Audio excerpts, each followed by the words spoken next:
Shalom teman-teman Youth GKI Kanan. Senang sekali kalau pada hari ini hari Jumat kita bisa sama-sama kembali. Kita mau saat teduh bareng yuk. Nah teman-teman, hari ini kita akan melanjutkan pembacaan firman Tuhan kita dari Bilangan pasal yang ke-14.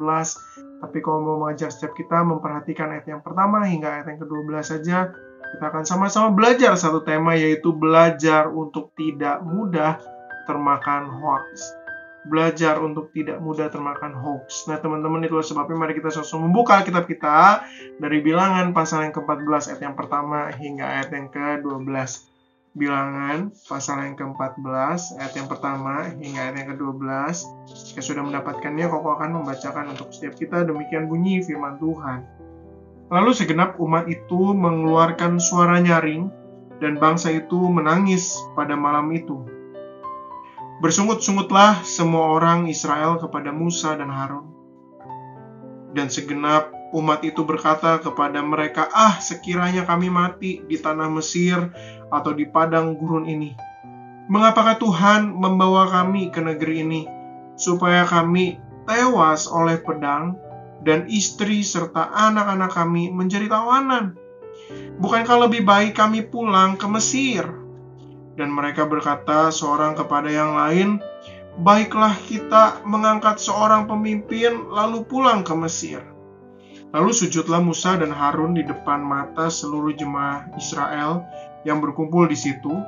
Tetapi Yosua bin Nun dan Kaleb bin Yefune, yang termasuk orang-orang yang telah mengintai negeri itu, mengoyakkan pakaiannya dan berkata kepada segenap umat Israel, negeri yang kami lalui untuk diintai itu adalah luar biasa baiknya. Jika Tuhan berkenan kepada kita, maka Ia akan membawa kita masuk ke negeri itu dan akan memberikannya kepada kita, suatu negeri yang berlimpah-limpah susu dan madunya. Hanya janganlah memberontak kepada Tuhan, dan janganlah takut kepada bangsa negeri itu, sebab mereka akan kita telan habis. Yang melindungi mereka sudah meninggalkan mereka, sedang Tuhan menyertai kita. Janganlah takut kepada mereka. Lalu segenap umat itu mengancam hendak melontari kedua orang itu dengan batu. Tetapi tampaklah kemuliaan Tuhan di kemah pertemuan kepada semua orang Israel. Tuhan berfirman kepada Musa, berapa lama lagi bangsa ini menista aku? Dan berapa lama lagi mereka tidak mau percaya kepadaku, sekalipun sudah ada segala tanda mujizat yang kulakukan di tengah-tengah mereka? Aku akan memukul mereka dengan penyakit sampar dan melenyapkan mereka. Tetapi engkau akan kubuat menjadi bangsa yang lebih besar dan lebih kuat daripada mereka. Nah teman-teman, rasanya tidak salah jika ada pepatah yang mengatakan bahwa kita ini sekarang hidup di tengah-tengah dunia yang penuh dengan hoax. Kita hidup di tengah-tengah dunia yang penuh dengan hoax. Bagaimana tidak, teman-teman, kecepatan informasi yang ada di dalam dunia kita sekarang hanya dapat diatur melalui kecepatan jari kita ketika menekan tombol-tombol layar smartphone yang ada di tangan kita, teman-teman. Nah, teman-teman, tetapi sayangnya, terkadang informasi yang kita dapatkan ini tidak selalu benar, bukan? Begitu kan ya? Itulah sebabnya terkadang kita pun masih termakan oleh hoax, dan sebenarnya kita termakan oleh ketidakbenaran. Kita termakan oleh ketidakbenaran di dalam prinsipnya. Sungguh menyedihkan, teman-teman. Bangsa Israel pun juga sempat termakan oleh berita hoax yang disampaikan juga para pengintai yang mengintai negeri Kanaan. Bagaimana kemarin kita belajar di dalam Bilangan pasal ke-13, di situ ada 12 pengintai yang mengintai. Tetapi sayangnya ada 10 orang di situ yang justru mengatakan hoax kepada mereka. Itulah sebabnya dikatakan demikian di dalam ayat yang ke-32 dan 33. Juga mereka menyampaikan kepada orang Israel kabar busuk tentang negeri yang memakan penduduknya. Dan semua orang yang kami lihat di sana adalah orang-orang tinggi-tinggi perawakannya. Juga kami lihat di sana orang-orang raksasa, orang enak yang berasal dari orang-orang raksasa, dan kami lihat diri kami seperti belalang. Demikian juga mereka terhadap kami. Nah, teman-teman, itulah sebabnya maka tidak heran di dalam Bilangan pasal yang ke-14 ini diawali dengan satu pernyataan bahwa segenap umat Israel itu mengeluarkan dengan suara yang nyaring dan mereka menangis semalam-malam. Mereka seakan-akan sedih sekali kepada Tuhan. Kenapa Tuhan menuntun mereka ke tempat yang sungguh-sungguh menakutkan itu? Nah, teman-teman, sungguh menyedihkan ketika kita melihat bagaimana bangsa Israel mudah termakan hoax. Dan mungkin kita juga sama seperti itu. Kita mudah termakan hoax. Tapi teman-teman, perikop ini juga memperlihatkan kepada kita bahwa ketika kita termakan oleh hoax atau ketidakbenaran, sesungguhnya Tuhan itu ada sebagai posisi korban. Maksudnya apa? Maksudnya seperti ini. Dalam kasus bangsa Israel yang termakan hoax menjadi memberontak kepada Tuhan. Nah, sekarang teman-teman, dalam kasus kita sebagai Israel rohani, ketika kita termakan hoax, sesungguhnya kita sedang membenarkan ketidakbenaran yang sesungguhnya bertentangan dengan Allah kita yang merupakan Allah yang maha benar dan sumber dari kebenaran. Nah, teman-teman, itulah sebabnya nggak heran jika Paulus di dalam Filipi pasal yang keempat ayat yang ke-8 di situ mengatakan, jadi akhirnya saudara-saudara, semua yang benar, semua yang mulia, semua yang adil, semua yang suci, semua yang manis, semua yang sedap didengar, semua yang disebut kebajikan dan patut dipuji, pikirkanlah semuanya itu. Karena sesungguhnya, teman-teman, Tuhan ingin kita hidup di dalam kebenaran Tuhan. Dan jangan sampai, teman-teman, kita termakan oleh hoax-hoax yang ada, ketidakbenaran-ketidakbenaran yang ada di dalam dunia ini. Tuhan Yesus memberkati setiap kita. Amin. Hai guys, itu tadi saat duduk kita hari ini. Mari kita sama-sama belajar untuk tidak mempercayai informasi yang kita dapatkan sebelum adanya kebenaran dari informasi tersebut. Untuk menutup saat duduk kita hari ini, mari kita sama-sama berdoa.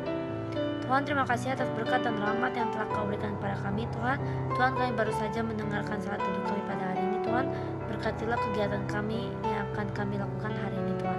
Terima kasih Tuhan, dalam nama Tuhan Yesus kami berdoa, amin.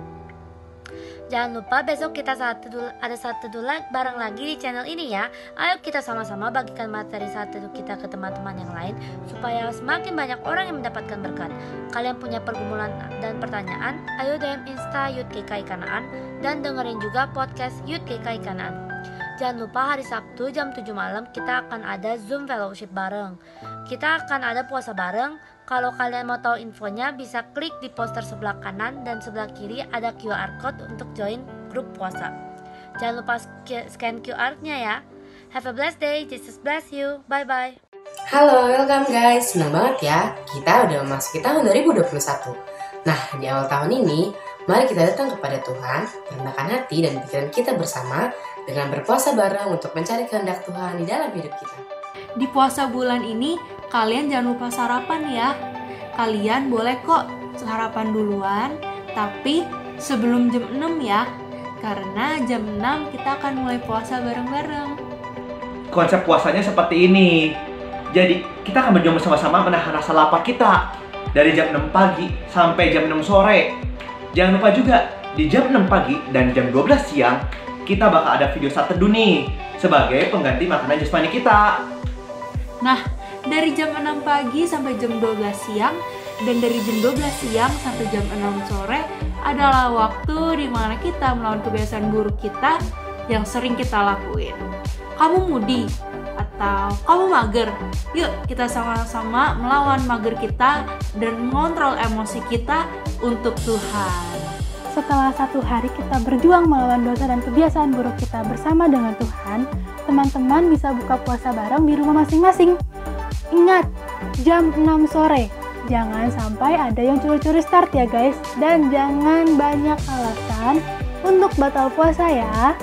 Jangan lupa juga jam 7 malam kita akan ada Zoom Fellowship atau ibadah virtual bareng-bareng di mana kita akan ada games dan juga firman Tuhan yang akan menolong kita mengenal Tuhan lebih dalam lagi. Kalian juga bisa mengakses virtual background seperti ini untuk kita pakai bareng-bareng selama ibadah berlangsung.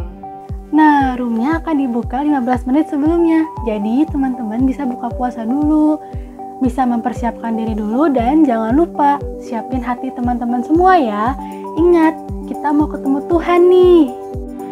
Guys, buat teman-teman kalian semua yang misalnya ada kesulitan atau kendala untuk ikut join Zoom Fellowship Meeting, jangan takut, tenang aja. Buat kali ini kita akan mengadakan live streaming Zoom Fellowship juga di channel YouTube GKI Kanaan. Jadi buat teman-teman bisa juga langsung cek aja di YouTube GKI Kanaan dan mengikuti persekutuannya yang disiarkan secara live. Guys, masih ada waktu untuk ajak teman-teman kita yang lainnya. Jadi, ayo kita buruan ajak teman-teman kita yang lainnya untuk join dan jangan sampai kita kehilangan momen yang berharga dalam puasa pertama di tahun 2021 ini. Yes! Dan mari kita sama-sama memohon pertolongan Roh Kudus supaya kita semua bisa betul-betul aware bagaimana kita harus membangun tubuh Kristus di segala zaman yang ada dan di dalam segala tantangan yang ada. Are you ready to rebuild the body of Christ?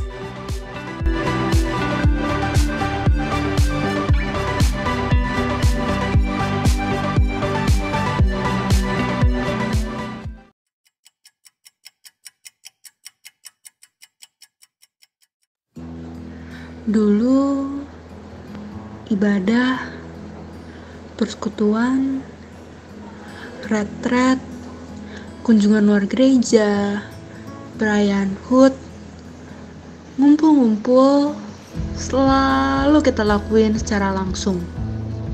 Kita bisa ketemu teman, tertawa bersama, bercanda, apa aja dengan tatap muka.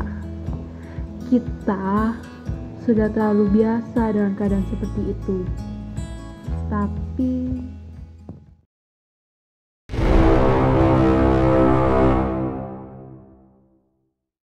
dua warga Indonesia yang positif terinfeksi virus corona disebut telah melakukan kontak.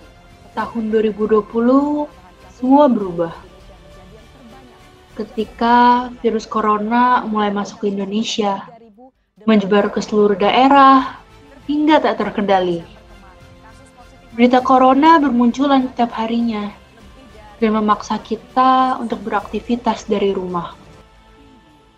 Mulai dari belajar, bekerja, hingga beribadah. Kita tidak bisa bertemu secara langsung. Kita semua dipaksa untuk beradaptasi dan menyesuaikan diri untuk beribadah secara online.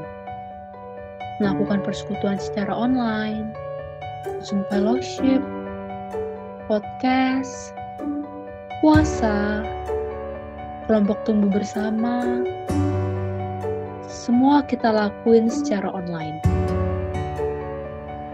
Akhirnya, sudah hampir 1 tahun kita online.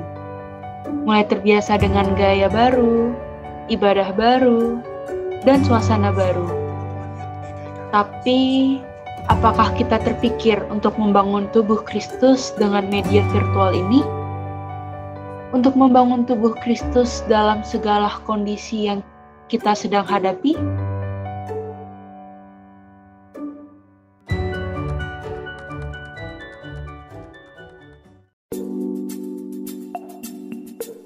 Halo guys, kembali lagi ke podcast Obrolan Santuy Anak Milenial, episode yang ke-30.